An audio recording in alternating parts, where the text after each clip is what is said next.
We are talking about change. We've been in a series here lately. This is our third one today in this series of change. Change takes place all the time. Some change is good. Some change may not be so good. There's some change we can control, and there's a lot of changes that we cannot control. Change is a part of our lives. And whether we like it or not, we're all changing. Everything around us is changing. So how do we deal with those changes? The title of this series is Some Things Need to Change. Now, my challenge in this series is for us to look at ourselves. We do have a lot of control about how we change ourselves. There may be some things inwardly that we need to change. So I hope that you're challenged to do that. We're going to begin by reading our scripture, which comes from the 10th chapter of the Gospel of Mark. We're talking today about a blind man by the name of Bartimaeus. I will begin with verse 46 and following. And they came to Jericho, and he was leaving Jericho, meaning Jesus, with his disciples, and a great crowd of people had gathered there. Now Bartimaeus, a blind man, the son of Timaeus, was sitting by the roadside. Now just picture, here's a blind man sitting on the roadside, and here's Jesus, his disciples, and a great crowd that had gathered. And when he heard, meaning the blind man, that it was Jesus of Nazareth, he began to cry out and say, Jesus, Son of God, have mercy on me. And many rebuked him, telling him to be silent. But he cried out all the more, Son of David, have mercy on me. And Jesus stopped and said, call him. And they called the blind man, saying to him, take heart, get up, Jesus is calling you. Jesus is asking you to come to him. So he jumped up, he threw off his cloak, he sprang up, and he went to Jesus. And Jesus said to him, what do you want from me? What do you want from me? What do you want me to do for you? And the blind man said to him, Rabbi, teacher, let me regain my sight. I want to be able to see again. And Jesus said to him, go your way. Your faith has made you well. And immediately he recovered his sight and followed him on the way. May God add his blessings to the reading, the proclamation, the understanding of his holy and blessed man. I believe that this blind man here teaches us something. Studying this passage right here, we can learn a lot from it. And almost always in any sermon preparation, I'll take a passage of scripture and I'll go over it several times. I may read it from different translations.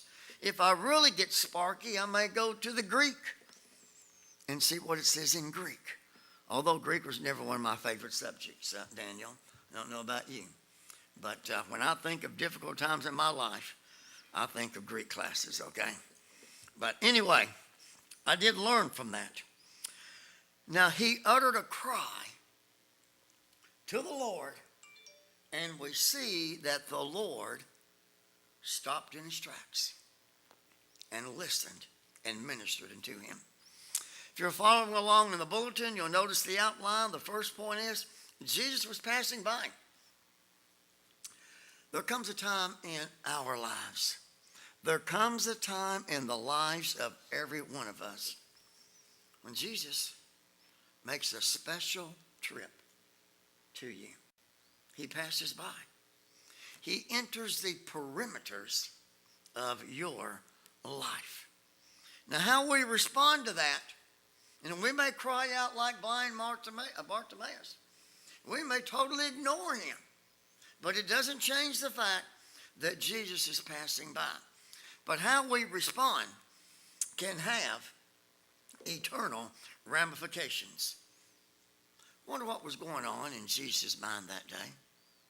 Here he was, walking down the dusty roads, traveling, ministering, performing his miracles. This was right before his triumphant entry into Jerusalem. So we know that it was just a few days or a short time before the last week of his life.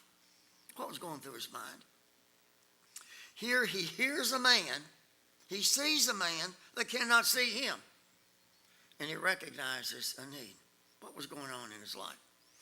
I have no reason to believe that it wasn't anything but a hot, dusty day where he was on that road from Jericho to Jerusalem. When I think of Jericho, the thing I think of most, and we spent a night there in Jericho, but as you enter the city of Jericho, there's this sign here that says, "Welcome to Jericho, the oldest city in the world." So what you may know or may not know about Jericho, remember that it claims to be the oldest city in the world.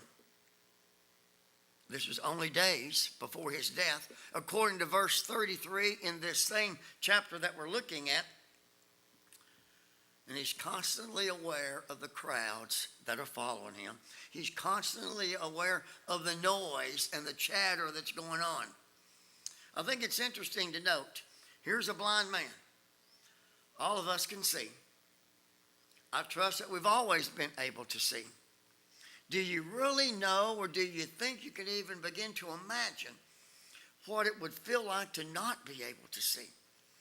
We can put a blindfold around our eyes and not know anything, not know about where we are. We get so disoriented. But here was a man that was totally blind.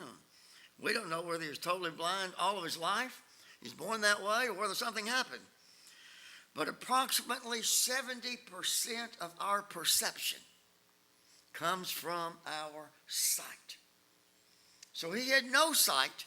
So because of that, he had to lean on his other senses, and those senses had to compensate for where he was and his thinking, what he was able to do.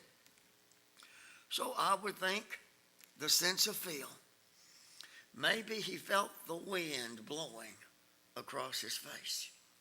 He heard the patter of the footsteps of Jesus and his disciples and those that were following him. What was going through that blind man's mind to not be able to see this man who claimed to be the Messiah, but yet he longed for him? Perhaps he used the sense of smell and smelt the wagons loaded with the dates and the olives that are so popular in the Holy Land. Maybe he used that sense of smell to smell the rustic odor of oxen. But the blind man, even though he could not see, I think he teaches us a lot just here in these few passages. First of all, the odds were against him. Now, you probably don't know this, because I don't know that I knew this before I did a little bit of research. He already had 3 strikes against him. From the very beginning, he had 3 strikes. First of all, his name was Bartimaeus. Anybody know what Bartimaeus means? Kathy, you don't count. You were here at the 9 o'clock service, okay? The word Bartimaeus means son of the unclean. How would you like to be known as son of the unclean? In the Old Testament, that was deemed as defiled.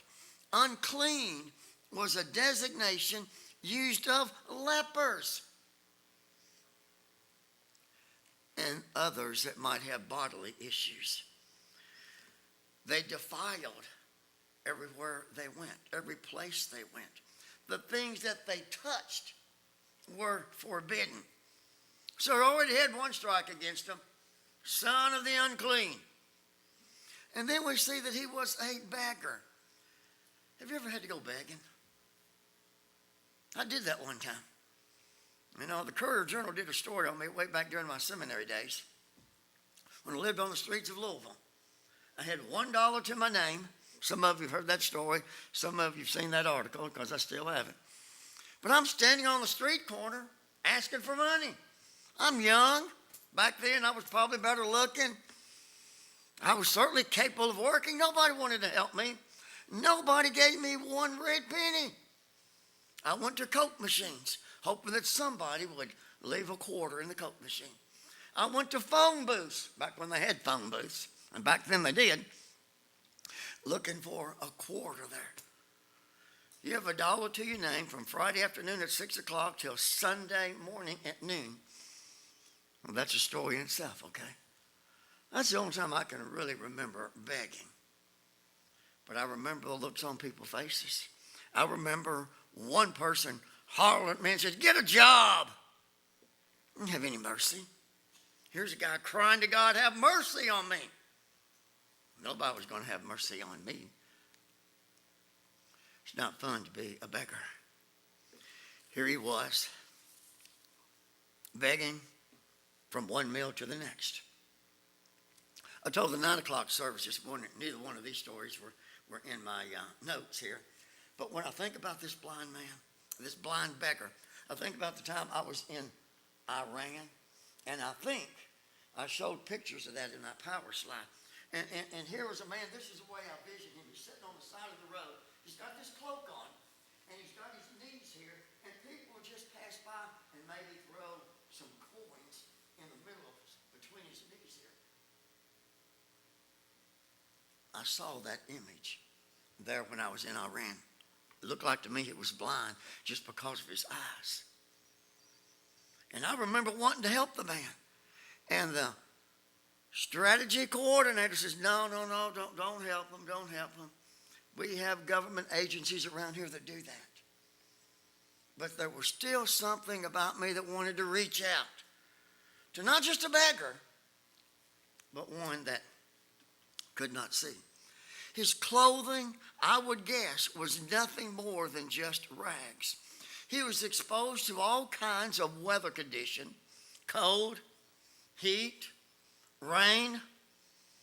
I got irritated, Donald, just leaving Kentucky Fried Chicken the other night with you and getting soaking wet. Here's a man that had nowhere to go in all kinds of weather conditions. He probably didn't even have the opportunity to take a bath, let alone put on clean clothes. See, I could vision people walking by and seeing him, and, oh, that's a pitiful sight. And that's all they'd say. Isn't that a pitiful sight? Never help, never want to help, just deemed, yes, that's a pitiful sight. Okay, strike number one was his name, son of the unclean. Strike number two is that he was a beggar. And then strike number three, he wasn't just a beggar, but he was a blind beggar. Blind beggar. But you know, he knew he was blind. And that's more than some people, particularly from a spiritual condition. You know, I can't sing. You know I can't sing. I never have. I never will be able to sing, okay? But you know the good thing about that is, I know I can't sing. And you know what's better than somebody who cannot sing? Is somebody who cannot sing and thinks they can. I know I can't, okay? Well, this beggar here was blind. And he knew he was blind. Now, the first step in recognizing, the first step of change is recognizing our condition. Recognizing where we are. That's exactly what we see right here with the beggar. He recognized, not only am I a blind beggar, but there's a man coming by here that can heal me. He recognized his need. He knew that there was a remedy to his situation. But he knew that there was no remedy outside of divine intervention. Only the hand of God is going to be able to make me see again. And you may find yourself in situations right now, whether it be here or out there in the YouTube world, where the only way I'm going to get out of this is divine intervention. Only the hand of God is going to fix the problem that I'm in. The beggar knew that. See, I believe that Bartimaeus had heard about this man who went around healing the blind. He probably had had somebody to read to him the book of Isaiah. And in Isaiah, the 35th chapter, it talks about the Messiah was going to come and save and cause the blind to see, the lame to walk, the deaf to hear. I believe Bartimaeus, as I try to put myself in his cloak, what he was thinking is, I got a situation, I'm going to always be blind from the day I die till the day I die, unless the power of Almighty intervenes. Now, interestingly enough, there's at least 6 recorded cases of Jesus healing the blind before we even get to this story right here. Okay, he cannot see. He's got to use other senses. Bartimaeus heard the crowd. He could still hear. Bartimaeus knew that Jesus was passing by. Now, according to what we read in that passage right there, he cried out. Bartimaeus knew that his only hope, underscore only, his only hope was that man who was that great healer walking down the road from Jericho to Jerusalem. I think he was in a desperate situation. I think he wanted so badly to see the man, even though he couldn't physically see him, who claimed to be the Messiah. He knew that only Jesus Christ could save him. Now, it's very possible, and I'll try to imagine a lot of things when I look at passages like this and see exactly what's going on. His first cry may have been from his head. Not his heart, but from his head. You know, that first feeble effort. Sometimes when we find ourselves crying out to God just like this blind man, sometimes we may not really be sincere. It could be what we would call surface praying.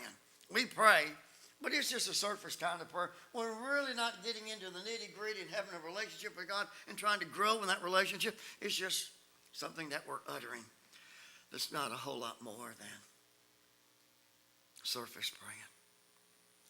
See, that prayer, cry out, as he cried out to God, may not have been one straight from the heart, but more from the head.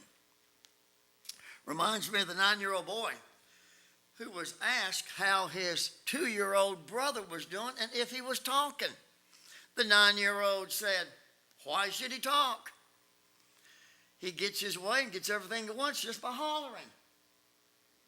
Well, sometimes we may feel like we don't get what we want, but it's not because we're speaking from the heart. We're speaking from the head. And see, there's a lot of us as children of God. There's a lot of us, even as adults, that try to get our way just by whining and hollering. I see something else going on in this story. There's a great sense of discouragement from the crowd. The crowd's gathered around here. They're following Jesus along with his disciples. And they see this blind man here. I guess it was obvious that they could see he was blind. He was a beggar. I've never been a real big fan of the Living Bible. Sometimes I will look at that just to see what it says and cross-reference that. And I've got some books that's got 4 or 5 different translations in it. Interestingly enough, the Living Bible says the crowd told him to shut up. I wouldn't be surprised if that's what they told him. You know, what we read, the crowd admonished him to be silent. They were probably, oh, shut up, you beggar. We got somebody important here. Let us do our thing. Well, there's a lesson to learn here. When we start earnestly seeking God and wanting God to radically move in our lives, and we're trying to get his attention, then there'll be some out there that will try to discourage us. There'll be some out there that will tell us you're absolutely crazy. You're one of those holier-than-thou kinds of people. They're not encouraging us. They're discouraging us. And even though it could be in the same flock of people, instead of building up and edifying, they can tear down. Now, we do need to be aware of compromise. I used this illustration this morning. Many have been to a wedding, I'm sure, where they've had the unity candles. And with the unity candles, you've got one for the groom, you've got one for the bride. And then they merge those two candles together and light that one candle. Usually, the bride and the groom will blow their own candle out. I had one preacher to talk about a family, a couple that he was meeting with. They said, well, we don't want to blow ours out. And there's been times when I've had weddings when they didn't blow them out. But they said the reason they didn't want to do it is because they still wanted to have their own independence and their own freedom. And I think, that's the way we are. We don't want to unify ourselves with God. We want God here. We want to be here. We want to be able to do our own things. We want to be able to have God in our lives, but we want to be able to have the world in our lives too. We want a little bit of both. I think most of us live long enough to know that really doesn't work too good. Because God tells us he wants our heart. God tells us that he wants all of our love. You are to have no other gods before me. Remember that? I didn't make that up. That's scripture.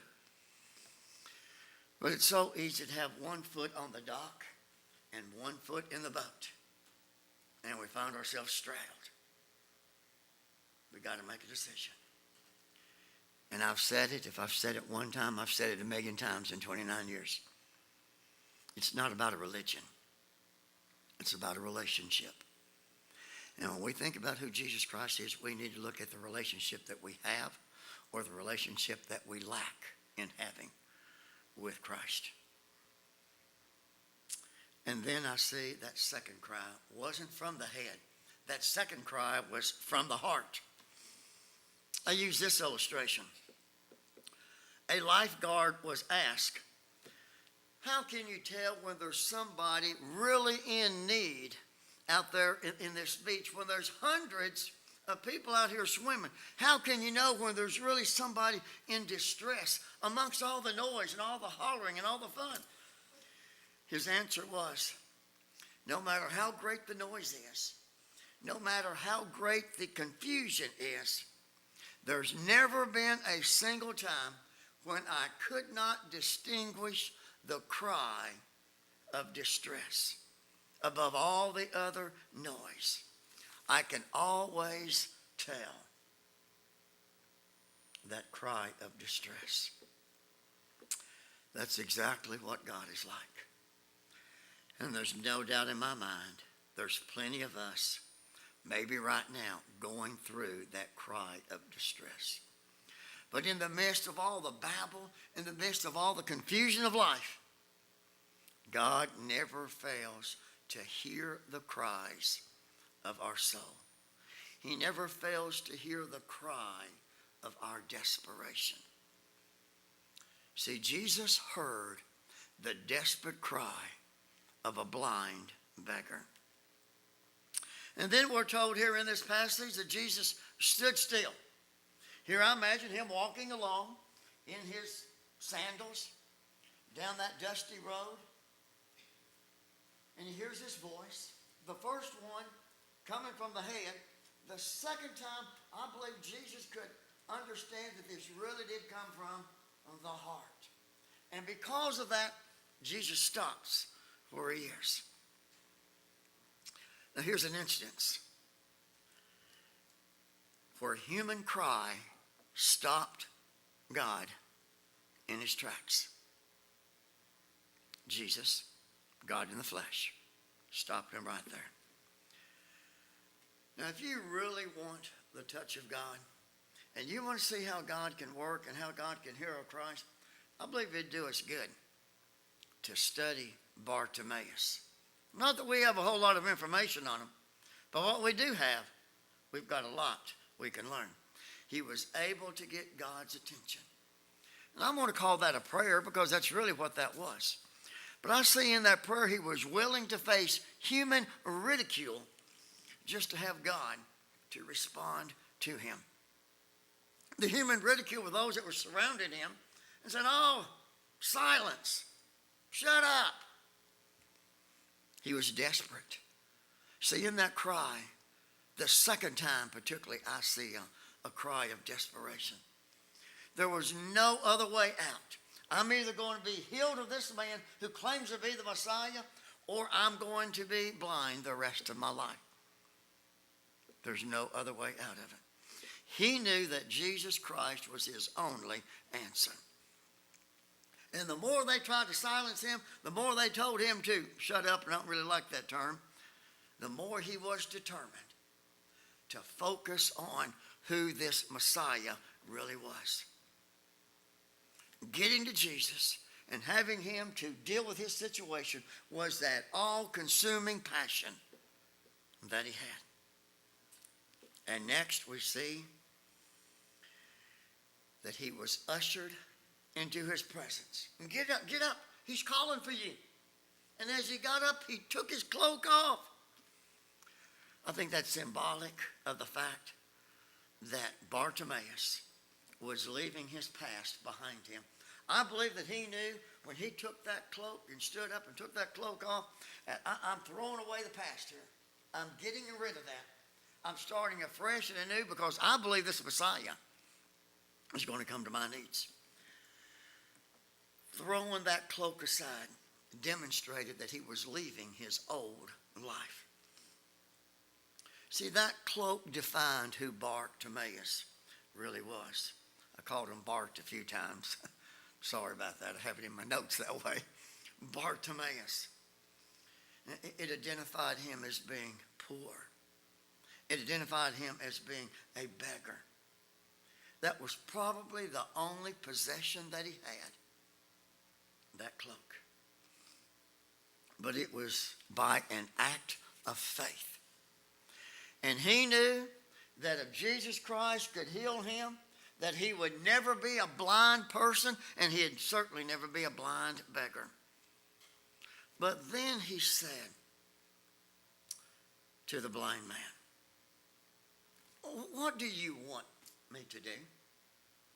What do you want me to do?" If Jesus Christ could stand before you right now and ask you that same question, what's the number one thing you want me to do in your life right now? What would it be?